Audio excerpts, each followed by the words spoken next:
Le mariage est un événement majeur dans la vie d'une personne, qui bouleversera sa vie à tout jamais. Et cet événement exceptionnel, bien heureux, n'est pas dépourvu d'épreuves. Et malheureusement, il arrive que le rêve tourne au cauchemar, quand l'homme et la femme n'arrivent plus à se comprendre, n'arrivent même plus à comprendre qui ils sont, quel est leur rôle, qui doit faire quoi, comment. Et c'est le cœur bien triste que l'on constate chaque année une augmentation du nombre des divorces. Mais est-ce une fatalité? Est-ce que se marier revient à jouer à pile ou face? Dans les vidéos précédentes, nous avons vu la base de la psychologie tirée de la médecine islamique, à partir de quoi nous avons mis en lumière les qualités de l'homme idéal et de la femme idéale, qui déjà sont des pistes sérieuses pour qui souhaite tirer sa personne et son couple vers le haut. Aujourd'hui, nous allons voir ensemble comment réussir son mariage, à coup sûr, avec des choses simples et gratuites, car la science traditionnelle, et plus particulièrement la psychologie, n'est réellement efficace que si elle est simple et gratuite. Alors à qui s'adresse cette vidéo? Elle s'adresse à tout le monde. Qui que vous soyez, quoi que vous fassiez, quelle que soit votre foi, quelle que soit votre croyance ou votre non-croyance, ensemble, nous allons découvrir les fondements d'un mariage réussi et d'un amour conjugal accompli. Et nous allons découvrir comment établir l'harmonie et un amour véritable et indestructible entre l'homme et la femme. C'est parti!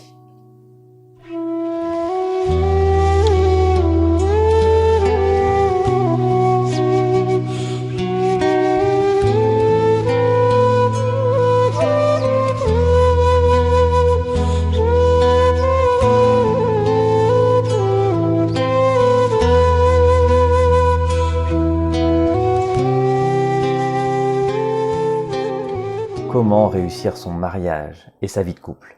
Comment établir le véritable amour entre un homme et une femme? Un amour plus fort, plus profond, plus solide que l'amour des débuts. Est-ce seulement possible? Pour répondre à ça, nous allons travailler à partir de la science des lettres, que nous avons déjà abordé dans les vidéos précédentes. Et le verset 21 de la sourate Ar-Rum, qui nous dit وَمِنْ آيَاتِهِ أَنْ خَلَقَ لَكُم مِّنْ أَنفُسِكُمْ أَزْوَاجًا لِتَسْكُنُوا إِلَيْهَا وَجَعَلَ بَيْنَكُمْ مَوَدَّةً وَرَحْمَةً. Et c'est un de ces signes qu'il a créé pour vous, formez de vous-même des épouses, pour que vous vous reposiez auprès d'elles. Et il a établi entre vous l'affection et la compassion. Le secret de ce verset se situe au niveau de la parité et du soutien mutuel que représente l'homme pour la femme et la femme pour l'homme. Chacun est un soutien pour l'autre, comme nous allons voir après. Et Dieu nous dit dans le début de ce verset grandiose que la femme a été créée à partir de l'homme. Il ne s'agit pas là de nous rappeler uniquement l'histoire de Adam et Ève. Ève qui a été créée à partir d'une côte d'Adam. Mais Dieu nous montre avec ce verset qu'il a créé une âme et qu'il l'a liée à une autre dans le cadre du couple et du mariage. وَجَعَلَ بَيْنَكُمْ مَوَدَّةً وَرَحْمَةً. Et il a établi entre vous l'affection et la compassion. Comme nous allons le voir avec un nouveau schéma. Comme on l'a schématisé à l'écran, il y a donc deux conditions à accomplir pour celui et celle qui souhaitent avoir un mariage heureux, d'une façon certaine, car Dieu ne veut que le bien de ses créatures. Donc, ils doivent établir entre eux l'affection et la compassion. Dans les vidéos précédentes, nous avions parlé du travail que l'homme et la femme doivent accomplir sur eux-mêmes pour devenir meilleurs et trouver la paix.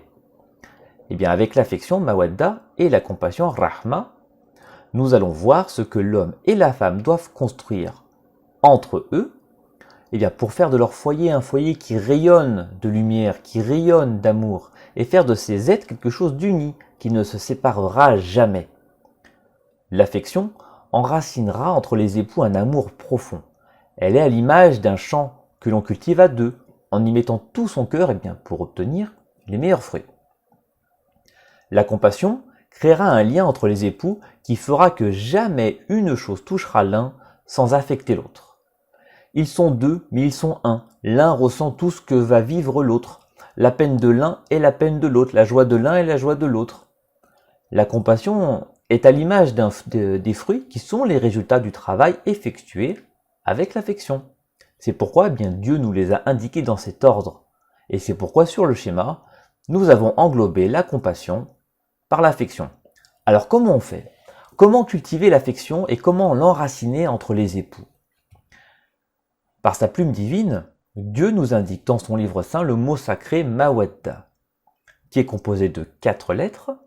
Avec la science des lettres, qui est une science islamique traditionnelle, nous savons que chacune des lettres symbolise un comportement, une attitude, un soulouk, qui permettront à l'homme et à la femme d'atteindre ce que désigne le mot, à savoir ici l'affection. Donc dans ce nouveau schéma, nous retrouvons le mot Mawadda au centre et en satellite autour de ce mot chacune des lettres constitutives du mot. Ce schéma va nous permettre d'établir le diagnostic de n'importe quel couple sur la question de l'affection au regard de Dieu lui-même. Si vous avez vu les vidéos précédentes, eh bien vous devez commencer à être habitué à cette réflexion. La première lettre est le mime qui est situé en haut. Le mime symbolise la bonté, qui est un bien fécond, c'est-à-dire un bien qui ne générera que du bien. Comme disent les versets 7 et 8 de la sourate Al-Zalzalah, celui qui aura fait le poids d'un atome de bien le verra, et celui qui aura fait le poids d'un atome de mal le verra. C'est par la bonté que les époux franchissent la première marche qui les amènera à l'affection. Donc il s'agit là pour les époux de faire le bien, d'être utile à l'autre, d'être au service de l'autre, de faire passer ce que veut l'autre avant ce que l'on souhaite pour soi-même. Imaginez une seule seconde, un couple dont l'homme est au service de sa femme et la femme au service de son homme. Qu'est-ce que ça va donner? Et combien on en voit encore comme ça aujourd'hui? Comme chacune des qualités que nous allons voir d'ailleurs, la bonté doit être réciproque et arriver au point où celui qui donne recevra autant que ce qu'il a donné. Et l'un ne sera vraiment satisfait que lorsque l'autre aura obtenu ce qu'il voulait. Donc si la bonté n'est pas présente entre les époux, ou si elle est à sens unique, si l'homme fait preuve par exemple de bonté et que la femme ne fait rien en retour en pensant que c'est normal, ou si inversement la femme fait preuve de bonté envers son mari mais que son mari ne fait rien en retour parce qu'il pense que c'est normal, que sa femme prenne soin de lui et que lui fasse rien, comment va réagir celui qui ne reçoit rien, à votre avis? Sur une journée, d'accord, mais sur une semaine, sur un mois, sur un an, sur 10 ans. Celui qui reçoit de la bonté de la part de sa moitié, mais qui ne fait rien en retour parce qu'il considère que c'est normal, il est très loin du mariage et très loin de l'amour véritable. Donc il faut commencer par revenir à ça. C'est la première marche, c'est le début, c'est ce que tout le monde doit commencer à faire. Alors comment reconnaît-on une personne qui a cette qualité, qui fait preuve de bonté? C'est une personne serviable, gentille, bienveillante, conciliante, arrangeante.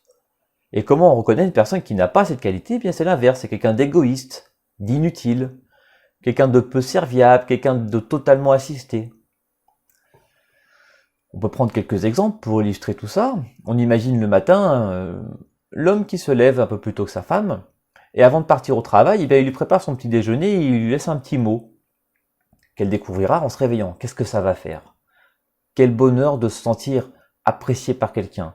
Quelle joie que d'être considéré par quelqu'un, que d'être considéré et de voir que quelqu'un prend soin de nous. Donc qu'est-ce que ça va générer ce petit geste?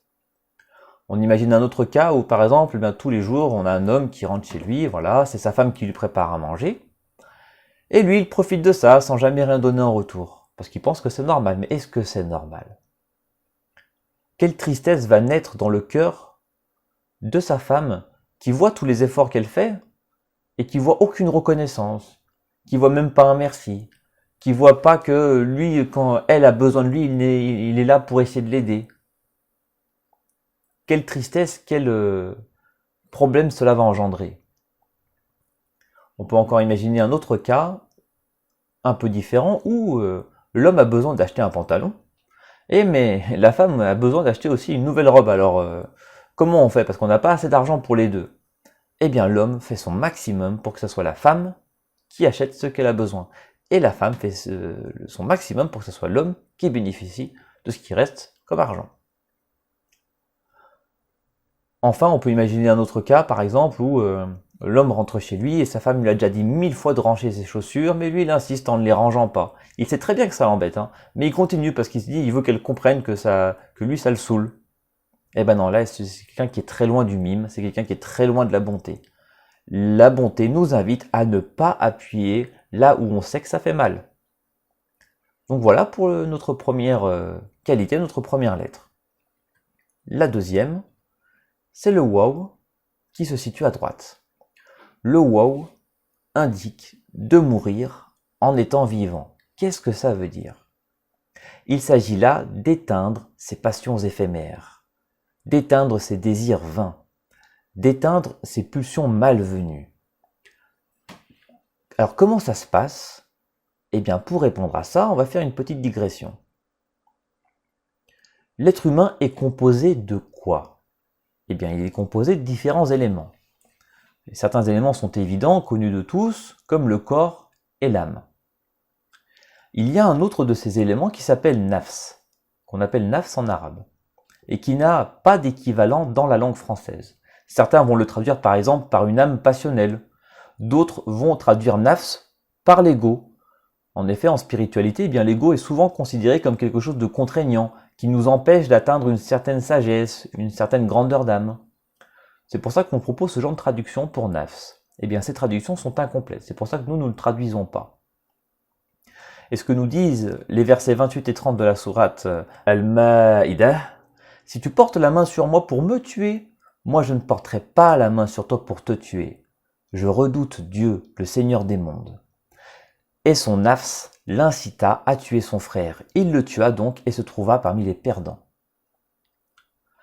Donc, qu'est-ce que le nafs? Eh bien, le nafs, c'est quelque chose que on a tous et qui participe au quotidien lors de nos prises de décision, en influençant nos choix. Par exemple, vous voulez aller faire vos courses, il y a cette petite voix qui vous dit de rester tranquillement à la maison, de faire ce que vous avez à faire un autre jour. C'est nafs. Nafs progresse à mesure que progresse la personne. Au début, nafs est feignant et il incite la personne à prendre des mauvaises décisions. Et à mesure qu'on progresse, il continue d'inciter la personne à prendre des mauvaises décisions, mais cette fois-ci, il va commencer à culpabiliser. C'est le sentiment qu'on a tous connu, parfois on fait quelque chose et ensuite on regrette de l'avoir fait. Non, nafs ne voulait pas aller faire les courses, mais une fois que la nuit est tombée, eh bien finalement il regrette. Il s'est dit on aurait peut-être dû y aller. Ou encore, eh bien c'est nafs qui voulait manger une glace et puis une fois qu'on l'a mangé, il se demande pourquoi il a mangé. Donc ça c'est une autre étape du nafs. Et enfin une troisième étape est nafs qui est en paix. C'est le jour où nafs n'incite plus la personne à prendre que des bonnes décisions. Donc comment on fait pour dompter son nafs? Comment on fait pour qu'il ne nous incite plus à prendre que des bonnes décisions? Eh bien il faut l'entraîner en faisant le contraire de ce qu'il nous demande. Nafs ne veut pas aller faire les courses, eh bien on se lève et on va les faire quand même. Nafs veut un dessert après le repas, eh bien on décide de ne pas en prendre pour cette fois-ci. C'est pour ça qu'on parle de mourir en étant vivant. Il s'agit là de tuer une partie de soi-même, cette partie de nous qui nous tire vers le bas, qui est feignante, qui est imbue d'elle-même, qui s'enfle d'orgueil, qui se croit mieux que les autres, qui croit mieux savoir les choses que les autres, qui veut tout pour elle, qui se montre quand on est en public. C'est ça, nafs. Et c'est ce que Dieu nous enseigne avec l'histoire d'Abraham, qui doit sacrifier son fils. En réalité, il s'agit pour lui de tuer son nafs. Donc pourquoi est-ce qu'on affaiblit son nafs et quel intérêt de mourir en étant vivant? Eh bien parce que ça va nous conduire au désintérêt pour soi-même et pour les choses vaines. Et aussi ça va aussi conduire à la pureté de l'intention qui fera qu'on sera au service de l'autre sans arrière-pensée, de façon totalement désintéressée. On ne voudra l'autre plus que pour ce qu'il est déjà et pas pour ce que nous voudrions qu'il soit.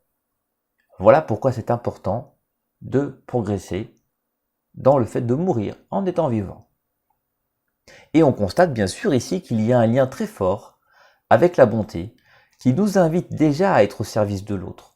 La première lettre nous invite à aller vers les bonnes actions, les bonnes œuvres, et la deuxième, le waouh, nous invite à renforcer cette attitude, en mettant sa petite personne de côté, au profit de l'autre. Alors comment on reconnaît une personne qui a cette qualité?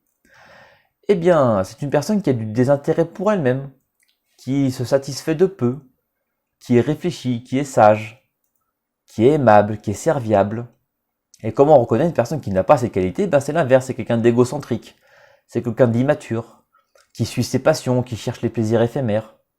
Et c'est pour ça qu'on voit aujourd'hui, notamment dans les jeunes générations, des jeunes qui ne sont contrôlés que par leur nafs, c'est-à-dire qu'ils sont dans l'immédiateté, ils veulent tout de suite, ils passent de plaisir éphémère en plaisir éphémère et ils ne seront jamais satisfaits dans cette course interminable. Voilà. Donc, si on veut revenir un peu à soi, revenir un petit peu à sa vraie nature, il faut éteindre ce nafs, le calmer et le dompter, comme on vient de le dire. Donc on peut imaginer quelques exemples. Un homme qui est chez lui, il y a sa femme qui lui demande s'il peut aller récupérer un colis. Il soupire un petit peu parce qu'il n'a pas envie d'aller à la poste, mais il le fait en se disant que il pourra lui demander autre chose plus tard. Non, ça c'est quelqu'un qui est loin du waouh. C'est quelqu'un qui est loin de cette qualité-là. Quand on fait les choses, on le fait de bon cœur. On le fait parce qu'on sait que ça rend service à l'autre, parce que on est là pour faire plaisir à l'autre, pour être à son service, pour que lui soit de son tour à notre service quand on a besoin de lui. Donc si elle a besoin de nous, on est là. Et le jour où vous aurez besoin d'elle, elle sera là. Et inversement, voilà. On peut imaginer plein d'exemples. Un exemple où il y a une femme qui aime les fruits et son mari aime les fruits secs. Et elle achète ce qui lui fait plaisir à elle plutôt que de lui acheter ce qui lui fait plaisir à lui. Puis sur la table, elle va dire tiens regarde, je t'ai acheté. Donc non, non, il faudrait plutôt essayer de penser à l'autre et essayer de mettre encore une fois ses plaisirs, surtout des plaisirs aussi éphémères que l'espace, de ce qui va se passer de l'espace d'un repas, pour faire plaisir à l'autre, voilà. Donc on peut imaginer des tas d'exemples comme ça. La troisième lettre, qui est le dal, situé en bas, est la pureté. Donc c'est le troisième comportement, la troisième attitude que nous devons adopter si nous voulons enraciner de façon durable l'affection dans notre couple.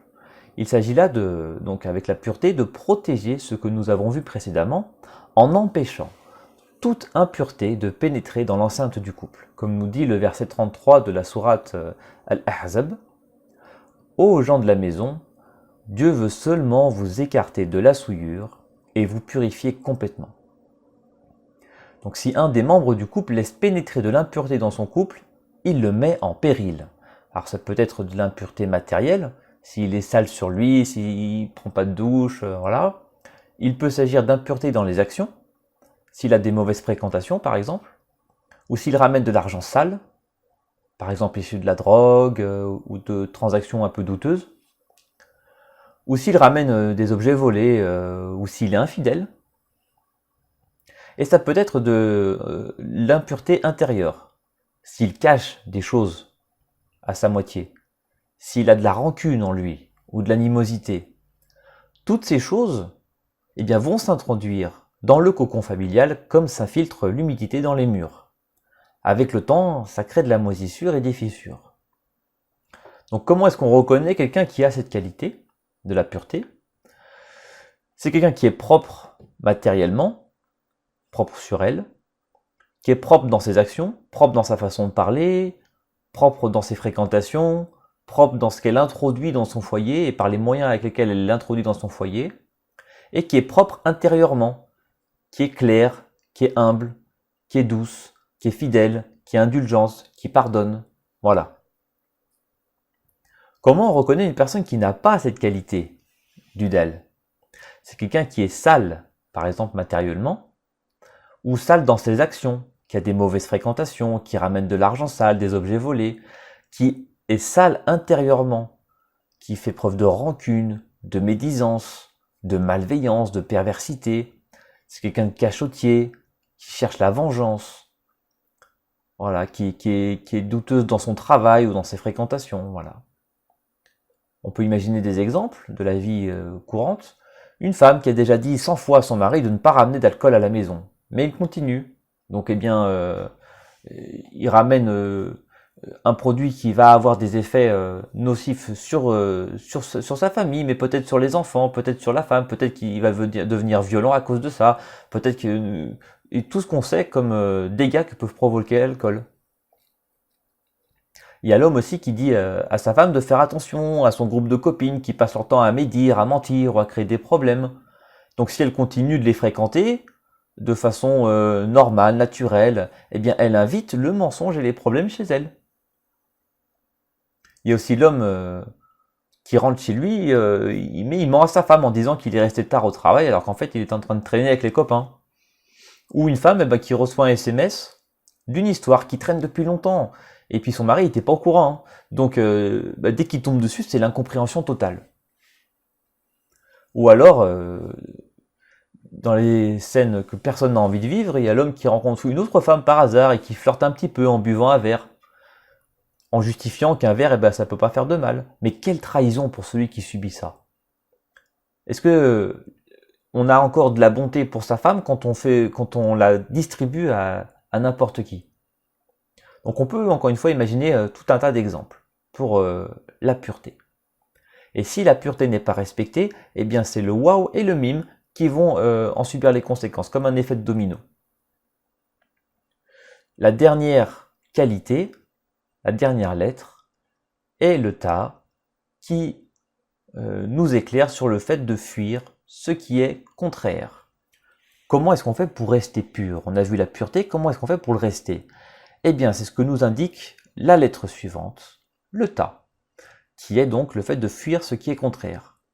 C'est la dernière lettre de mawadda, de l'affection. Et elle vient couronner notre progression en enracinant de manière durable cet amour profond que nous avons cultivé. Donc il s'agit de s'habituer à fuir tout ce qui est contraire au bien-être du couple et le préserver de toute secousse, de tout déséquilibre qui pourrait le fragiliser, mais le fragiliser inutilement. Comme le dit le verset 50 de la sourate Az-Zariyat, fuyez auprès de Dieu. Donc qu'un homme fuit auprès de sa femme, ou qu'une femme fuit auprès de son homme, tout ce qui sera de nature à mettre en péril leur équilibre. On est là vraiment dans le prolongement de ce qui a été dit avant avec la pureté. Si quelque chose vient perturber l'équilibre ou le bien-être de la femme, ou qui vient perturber l'équilibre ou le bien-être de l'homme, eh bien il suffit juste de s'en éloigner. Qu'il s'éloigne des histoires, qu'il s'éloigne des problèmes qu'ils peuvent éviter, et qu'ils ne se mêlent pas des affaires des autres, qu'ils ne mettent pas les pieds là où ils ne devraient pas, et qu'ils n'aillent pas là où ils n'ont pas leur place. Car, au pire, ils vont y laisser des plumes, et au mieux, ils vont perdre du temps. Donc comment on reconnaît quelqu'un qui a cette qualité? C'est quelqu'un qui est lucide, qui est averti, qui est patiente, qui est clairvoyante, qui est sur ses gardes, qui est vigilante. Comment on reconnaît quelqu'un qui n'a pas cette qualité? Eh bien, c'est quelqu'un une personne à problème, qui cherche constamment des histoires, qui se met toujours dans des histoires pas possibles, qui s'occupe des affaires des autres, qui est toujours en train de donner son avis sur telle ou telle chose, qui met les pieds là où elle devrait pas. Alors, on peut citer quelques exemples. On sait que, par exemple, il y a donc la femme a un de ses groupes de copines qui va médire sur les autres, et que ça va entraîner dans des histoires, que ça va parler sur le dos de tout le monde, des habitudes, et bien sûr qu'elle ramène à la maison, et qui influence sa façon de parler avec son foyer. Donc est-ce qu'on veut ça? Quelles conséquences sur le mari qui entend des choses qu'il ne devrait pas entendre, sur les enfants qui vont prendre des mauvaises habitudes, voilà. On peut imaginer aussi, par exemple, à une réunion de famille, il y a un débat houleux dont l'issue est connue d'avance, c'est-à-dire 99% des débats ne servent à rien. Surtout les débats de comptoir, c'est-à-dire quand on est à la table en famille et qu'on parle de tout et de rien, eh bien l'homme ne peut pas s'empêcher d'intervenir pour dire ce que chacun devrait faire, ce que chacun devrait penser, voilà. Donc est-ce que c'est vraiment sa place de faire ça? Est-ce qu'il a raison de faire ça? Est-ce que ça va pas lui créer un regard, est-ce que ça va pas attirer des mauvais regards sur lui, sur sa famille, sur sa femme? Ou alors on peut imaginer aussi ceux qui ne peuvent pas s'empêcher d'écouter tous les bruits de voisinage. Ah, t'as entendu, un tel a dit ça, ah, un tel a fait ça, et qui finalement en fait passent leur temps à s'occuper des affaires des autres et à s'attirer les problèmes des autres. Donc voilà comment ça se passe pour enraciner l'affection. Il y a 4 étapes, 4 piliers, 4 qualités qu'il faut enraciner, que l'homme et la femme doivent travailler pour établir cette affection, cet amour profond entre eux. Si vous passez par chacune de ces étapes de façon sûre et certaine, vous allez réussir. Donc, je vous invite maintenant éventuellement à faire un bilan sur votre propre couple, à partir de ce que nous avons vu, afin d'établir vos propres faiblesses et vos propres forces. Et plus vous vous connaîtrez, et plus facile il sera pour vous de comprendre ce que vous devez faire. En soi, ce que nous avons vu est déjà beaucoup. Si vous n'avez pas compris quelque chose, eh bien prenez autant de temps que nécessaire pour y revenir. Ce ne sont que des choses simples, mais vu que le sujet est nouveau, eh bien, si certaines choses vous semblent un peu complexes, prenez juste un petit peu de temps pour y revenir, et Inch'Allah, vous allez vite comprendre. Travailler sur l'affection, avec Mawadda, avec chacune de ses lettres, avec chacune de ses qualités, renforcera votre couple et votre mariage de façon certaine et solide. Même si ce n'est pas suffisant, car il nous reste encore la compassion à voir avec Rahma. Mais prenez le temps qu'il vous faut pour progresser doucement mais sûrement. Prenez le réflexe au quotidien de voir votre vie à travers les qualités désignées par chacune de ces lettres. Vous allez rapidement voir des choses à changer. Et avec un peu d'effort, eh bien, vous obtiendrez des résultats surprenants. Et on souhaite bien sûr que chacun d'entre nous puisse bénéficier de ces bonnes choses et vivre une vie de couple bien épanouie. Donc si vous avez assez progressé dans l'affection, c'est qu'il est temps pour vous de passer à la suite avec la compassion. C'est ce que nous allons voir dès maintenant. Par sa plume divine, Dieu nous indique dans son livre saint un deuxième mot sacré qui est donc Rahma, composé lui aussi de 4 lettres. On peut traduire Rahma de différentes façons, soit par la miséricorde, soit par la compassion, l'un étant synonyme de l'autre. Avec la science des lettres, eh bien, nous savons que chacune des lettres symbolise un comportement, une attitude, un suluk qui permettront à l'homme et à la femme d'atteindre ce que désigne le mot, d'enraciner ce que désigne le mot, à savoir ici la compassion ou la miséricorde. Et c'est ce qu'on souhaite, c'est-à-dire que comment faire pour enraciner la compassion, établir la compassion entre les époux. Pour revenir au verset de tout à l'heure, Dieu a établi entre les époux l'affection et la compassion. On a vu ce qu'on devait voir par rapport à l'affection. Maintenant, nous allons voir comment faire pour progresser et enraciner la compassion, la miséricorde entre les époux. Donc avec ce nouveau schéma, nous retrouvons le mot Rahma au centre et en satellite, autour de ce mot, chacune des lettres constitutives du mot. Ce schéma va nous permettre d'établir cette fois-ci le diagnostic de n'importe quel couple sur la question de la compassion au regard de Dieu lui-même.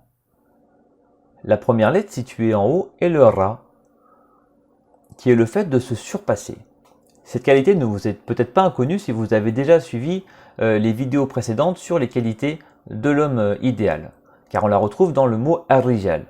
Et cette fois-ci, eh bien, apprendre à se surpasser concerne autant l'homme que la femme. Donc il y aura certaines subtilités dans le fait de se surpasser qu'on trouvera dans Rahma, qu'on ne trouvera pas dans Rijal et inversement. Donc il s'agit là de ne pas se laisser abattre lorsque surviennent des épreuves difficiles et de ne pas s'emporter outre mesure lorsqu'on a de l'aisance. Donc quel que soit l'état dans lequel se trouve le couple à l'instant T, il nous faut voir plus loin. Il faut se surpasser dans son rapport avec le matériel, avec le rapport qu'on a avec l'état dans lequel on se trouve. Il faut surpasser ce qui se manifeste dans l'instant. Tout est éphémère dans cette vie. Il ne faut pas s'arrêter sur ce qui peut disparaître ou changer à tout moment, qu'il s'agisse d'un bien matériel ou d'une absence de bien. Comme nous dit d'ailleurs le verset 23 de la sourate Al-Hadid, « Ne soyez pas désespérés à cause de ce qui vous échappe, et ne vous réjouissez pas outre mesure de ce qui vous est donné. » Donc Dieu nous montre que pour parvenir à la compassion, à la miséricorde, il est nécessaire de passer avant tout par la qualité du surpassement. C'est une étape indispensable pour pouvoir envisager solidement la compassion et la miséricorde dans le couple. C'est un petit peu comme on dit, on sort pas avant de s'être habillé correctement. Voilà, donc il y a des choses qui se font par étapes. Donc pour arriver à la compassion et à la miséricorde, il faut d'abord passer par la marche du surpassement. Alors comment est-ce qu'on reconnaît quelqu'un qui a cette qualité? Eh bien c'est une personne optimiste, qui se relève toujours, que rien ne saurait l'entacher, aucune épreuve ne saurait l'inquiéter. Voilà. Et comment on reconnaît bien une personne qui n'a pas cette qualité? C'est quelqu'un de plaintif, c'est quelqu'un d'instable, c'est quelqu'un de matérialiste, c'est quelqu'un d'avare, c'est quelqu'un qui peut être éventuellement déprimé, voilà, bon, c'est tous ces défauts-là. Alors on peut imaginer plein d'exemples, encore une fois. Une femme qui a raté son entretien d'embauche et le salaire du mari est à peine suffisant pour subvenir aux besoins quotidiens du foyer. Donc ça va créer des tensions et des disputes. Est-ce que c'est normal? Non, ce n'est pas normal. On ne doit pas s'arrêter à l'état dans lequel le couple se trouve à un instant T. Il faut voir plus loin. Si la femme a raté son entretien d'embauche, eh ben marliche, l'homme doit être à son service et doit essayer de dire mais c'est pas grave, de la rassurer, de dire on fera ce qu'on peut, on va réussir, il faut la rassurer, il faut lui voilà. Donc il ne faut pas s'arrêter à ça. Et elle, c'est pareil, elle a raté son entretien d'embauche. Elle doit essayer de voir plus loin, d'essayer de voir plus haut, de se dire que de toute façon, c'est Dieu qui donne, c'est Dieu qui enlève. Donc, quand elle fait son travail, elle fait ce qu'elle a à faire. Et puis, le moment où elle devra avoir ce qu'elle aura, elle l'aura. Voilà. On peut imaginer un homme qui est très près de son argent, qui ne donne que le strict nécessaire à son foyer. À côté, il fanfaronne en dépensant tout ce qu'il veut pour lui. Donc, eh ben non, c'est pareil. C'est quand on a des biens, qu'on a été gratifié de certains biens matériels, eh bien on fait pas le fanfaron.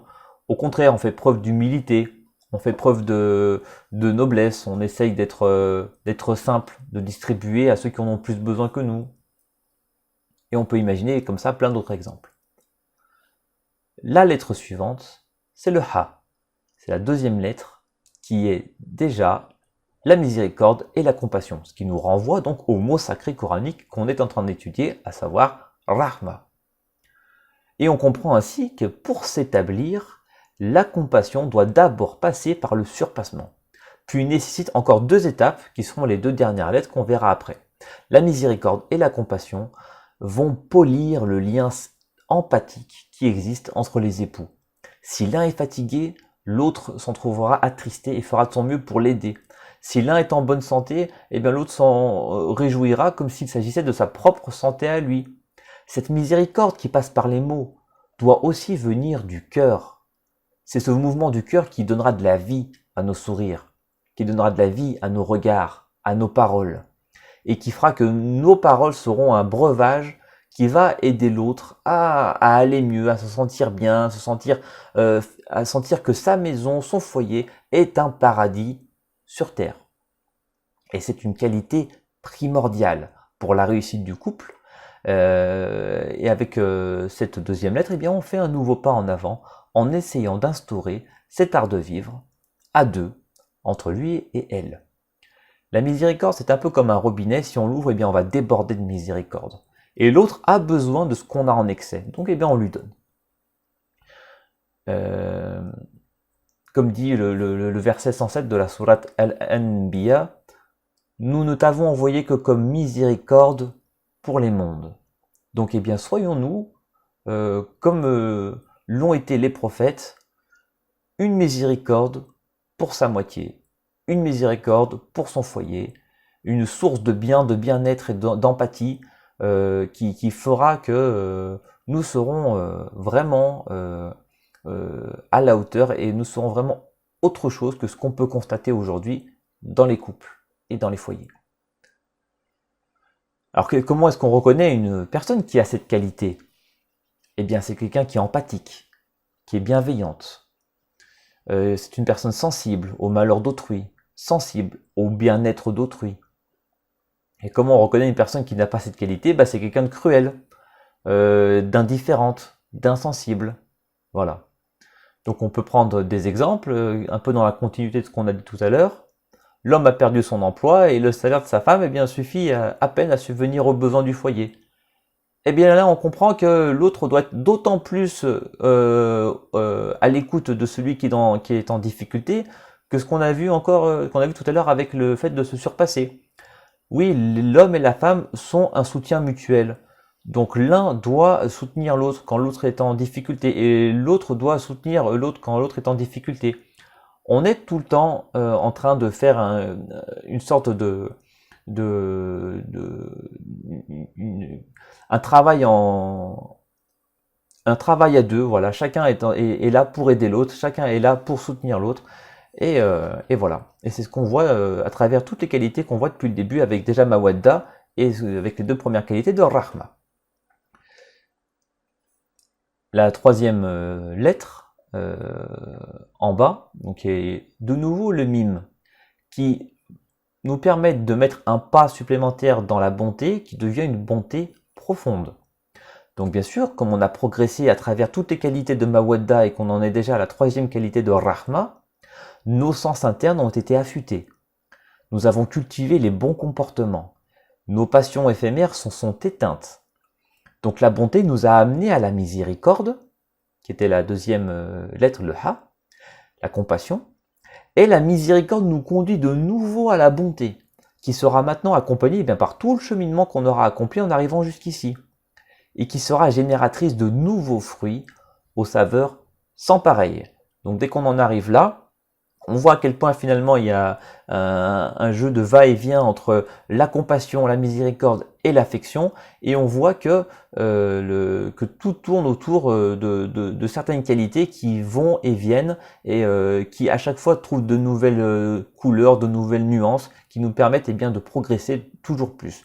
Avec la bonté profonde, on va être au service de l'autre d'une façon différente. Vraiment, comme on sera sensible au malheur de l'un, on sera sensible à ce dont il a besoin. Et si on rappelle les versets de tout à l'heure, les versets 7 et 8 de la sourate Al-Zalzalah, celui qui aura fait le poids d'un atome de bien le verra, et celui qui aura fait le poids d'un atome de mal le verra. Peut-être qu'avec tout ce qu'on a dit, maintenant vous le sentez différemment ce verset, vous voyez un petit peu la profondeur de ces quelques mots qui sont pourtant très simples.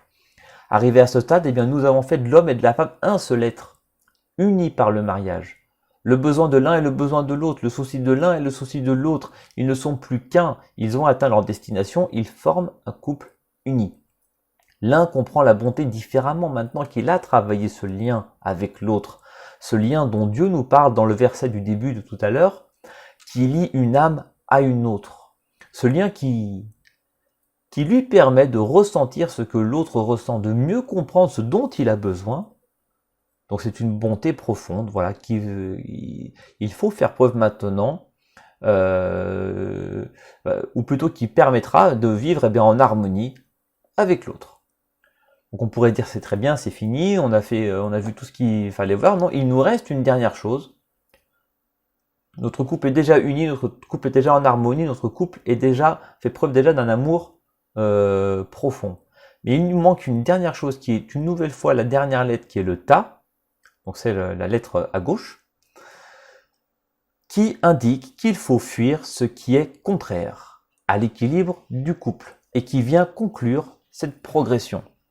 Et c'est un petit peu comme si on installait une clôture divine, lumineuse, qui délimite et protège ce champ et ses fruits qu'on a pris tant de soin à cultiver et à faire pousser. Comme disait le verset de tout à l'heure, fuyez auprès de Dieu. Donc maintenant le couple est uni d'une union solide et indestructible. Donc si votre couple est arrivé jusqu'ici, félicitations. Vous n'avez plus besoin de cette vidéo et il ne vous reste plus qu'à entretenir tout ce qu'on a dit aussi longtemps que vous vivrez. Et Inch'Allah, si Dieu veut, tout se passera très bien. Et c'est ce que nous souhaitons bien sûr à chacun et à chacune d'entre nous. Et il est déjà temps pour nous de nous quitter. Si certaines zones d'ombre persistent, n'hésitez pas à revoir cette vidéo autant de fois que nécessaire. C'est vrai, on a vu beaucoup de choses, mais ce sont des choses simples. Simplement, on n'a peut-être pas l'habitude de les voir sous cet aspect-là. Prenez le temps, doucement, avec un peu d'effort et un peu de volonté, vous allez y arriver, j'en suis sûr. Et si vous avez des questions, nous sommes là. soit via notre site internet soulouk.net, soit sur Facebook ou encore sur YouTube. Nous n'avons malheureusement pas le temps de voir comment progresser dans chacune de ces qualités dans le cadre d'une seule vidéo, ça serait bien trop long. Mais si vous arrivez déjà à lire votre quotidien à travers ce qu'on a vu, eh bien les choses à changer apparaîtront d'elles-mêmes. À mesure que vous gagnerez en expérience, vous gagnerez en lucidité. Et nous verrons ensemble plus tard, dans d'autres vidéos, comment progresser convenablement dans chacune de ces qualités.